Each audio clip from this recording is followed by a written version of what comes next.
MP में जो पेशाब कांड हुआ उससे अभी तक तो आप अपरिचित नहीं होंगे। हजारों वीडियो आप लोगों ने यूट्यूब पे देख लिया होगा। लेकिन सवाल ये पैदा होता है कि आखिर ऐसा घिनौना हरकत करने से पहले जो इंसान है या जो ये वर्ग है वो करने से पहले ऐसा क्यों नहीं सोचती है कि इस पर हमारा क्या कार्रवाई होगा। रीजन समझिए। उसके बाद में जब उसको गिरफ्तार किया गया, एमपी के पुलिस ने जब गिरफ्तार किया उसको, तो गिरफ्तार करने के बाद जैसे ही थाना लेकर जाता है प्रशासन, तो प्रशासन उसको ऐसे स्वागत कर रहा है जैसे कि वो मंत्रिमंडल से समझिए कि तुरंत ही एकदम कोई गरीबों का मसीहा आया हो। ऐसे पीठ को ऐसे से थपथपाया जा रहा है।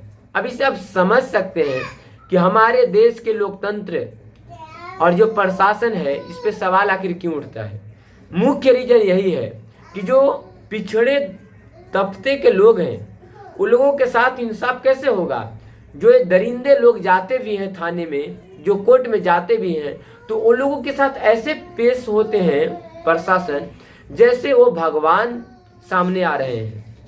अब इसी मुख्य रीजन यही है कि लोगों में डर है नहीं। उनको पता है कि अगर हम पेशाब कर दूं या किसी तरह का कोई घिनौना हरकत कर दूं, मुझे थाने में जाने के बाद भी मुझे तो आज़ादी है, मुझे तो कोई दिक्कत है नहीं। और देखिए ये तो कोई नया केस है नहीं।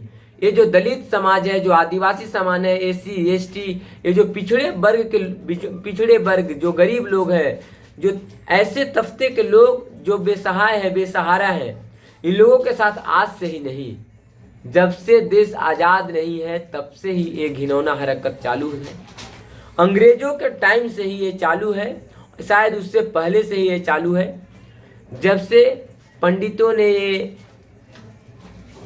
जो जाति भेदभाव को बनाया है तब से ही, उस समय से लेकर मुझे नहीं लगता है कि आज हमारा जो शिक्षा है इतना आगे बढ़ चुका है, उसके बावजूद भी अभी तक इसका कोई सटीक प्रावधान नहीं निकला है।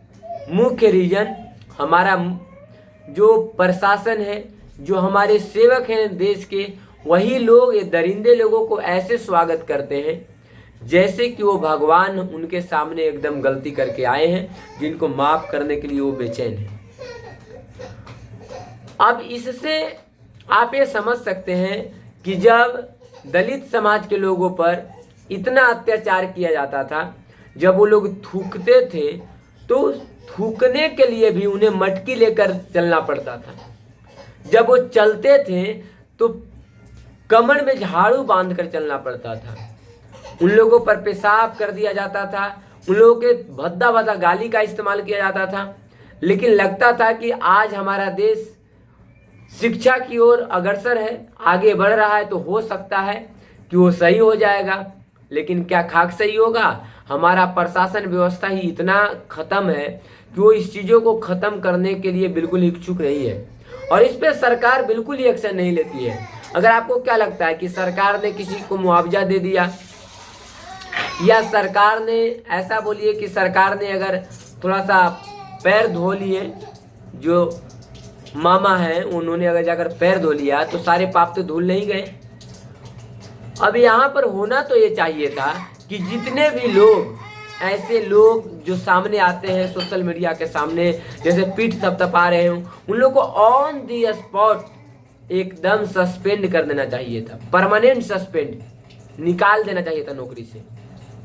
अब ये सब सारे चीज जब ऑन दी स्पॉट होते, घर गिरा दिए गए, ये भी अच्छा एक्शन है भाई। अब प्रशासन नहीं कर पा रही है तो क्या करेगा, सरकार को करना ही पड़ेगा ऐसा।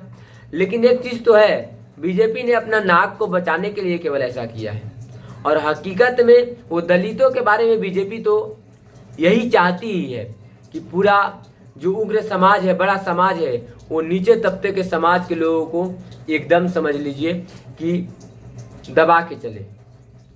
आपको अगर ना डाउट हो रहा हो तो क्लियर कर देना चाहता हूं कि जो द्रौपदी मुर्मू को राष्ट्रपति बनाने का काम बीजेपी ने किया, हो सकता है इसमें नरेंद्र मोदी का हाथ बहुत बड़ा हो, कोई डाउट नहीं। लेकिन उसके बावजूद जब संविधान का जब सचिवालय